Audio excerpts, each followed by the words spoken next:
Lots of activities produce carbon dioxide, like running a house, for example, and flying in a plane. But today, I'm going to concentrate on driving, and I'll tell you why.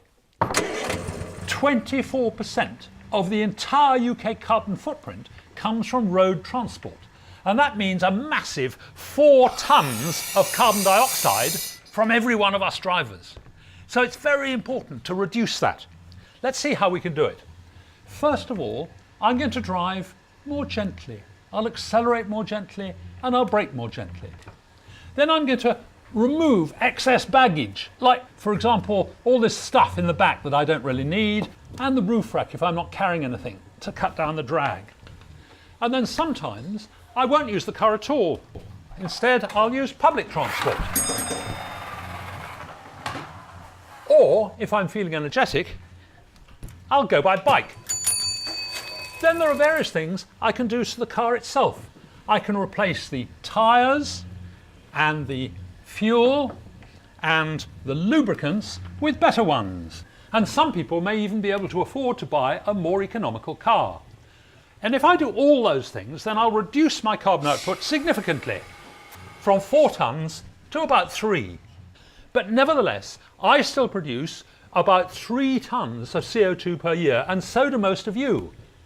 But there is something you can do about it.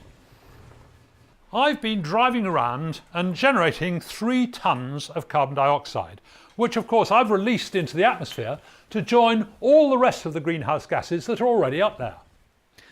Now, imagine that miles away, maybe on the other side of the world, somebody else takes 3 tonnes of carbon dioxide out of the atmosphere. So what's happened? 3 tonnes in, 3 tonnes out, result in 0. No change in the amount of greenhouse gases in the atmosphere. It's an idea called carbon offsetting, and I'll show you how it works. Here's a town that's growing fast. There are new houses all over the place, and these ones haven't got any power yet. Now, to provide them with power, the town were thinking of just burning a whole lot of extra coal in the power station. But the trouble with burning extra coal is that it'll produce extra CO2 in the atmosphere. And that's obviously bad news. However, suppose I were able to persuade the town to use not coal power, but wind power. That would have several advantages.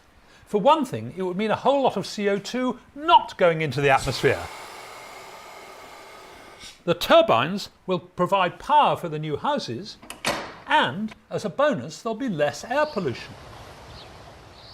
There are other ways to do carbon offsetting. Here, a forest is being planted. As the saplings grow into mature trees, they grab carbon dioxide from the atmosphere and turn it into, well, tree. A properly run forest is a splendid carbon offsetting project, and Target Neutral have one in Tanzania. Carbon offsetting isn't all about carbon dioxide, because there are other greenhouse gases. Take agriculture, for example. Pigs are a bit of a problem because they fart a lot, and when they fart and when their poo decomposes, they produce a lot of methane, which is a very potent greenhouse gas. The answer is to contain the pigs, like this, and then put a roof on the pigsty so we capture all that methane and prevent it from getting into the atmosphere. But even better than that, we can burn the methane, like this, and use the heat to generate electricity. But I don't actually know any pig farmers, power station owners, or Tanzanian foresters. And even if I did know them, I don't have enough money to persuade them to invest in one of these projects. But there is a clever scheme for linking me with them, and this is how it works. Suppose an entrepreneur wants to generate energy from the wind. The trouble is that, like all these projects, it simply isn't commercially viable because there's always a cheaper and dirtier way to do the job. But carbon offsetting can make it happen by providing the money he needs. What the project owner needs to do is to draw up detailed plans. And then an independent panel comes along to see whether those plans meet rigorous international standards. Well, what do you think? Ah, whoopee! So now he can have the money to start building his turbines. And he can go ahead and get rolling. And that's terrific. Now, 1 year later, and indeed for every year, the panel comes back to make sure he really is capturing those greenhouse gases, or at least preventing them from escaping into the atmosphere. What do you think? Is he doing it? Brilliant. So now what he gets is not money, but carbon credits. 1 credit for every tonne of carbon dioxide not going into the atmosphere. Here you are, carbon credits. Now he's got those carbon credits, he can sell them to someone like Target Neutral, and they can sell them to me. Now, remember, I have 3 tonnes of carbon dioxide to offset.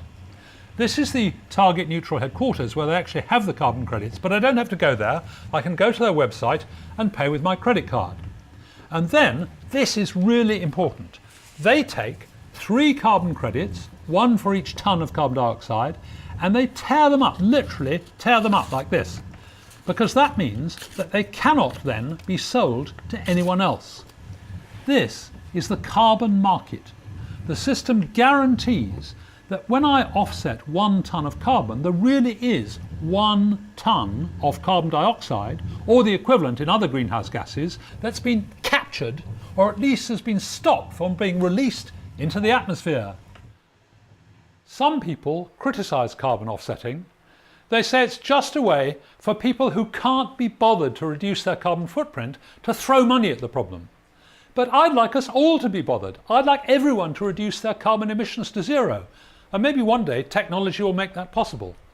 But even today, with carefully monitored schemes, carbon offsetting will allow you to make a difference. So here's the deal. If you will reduce as much as possible the amount of carbon dioxide you release into the atmosphere, then Target Neutral will help you to neutralise the rest.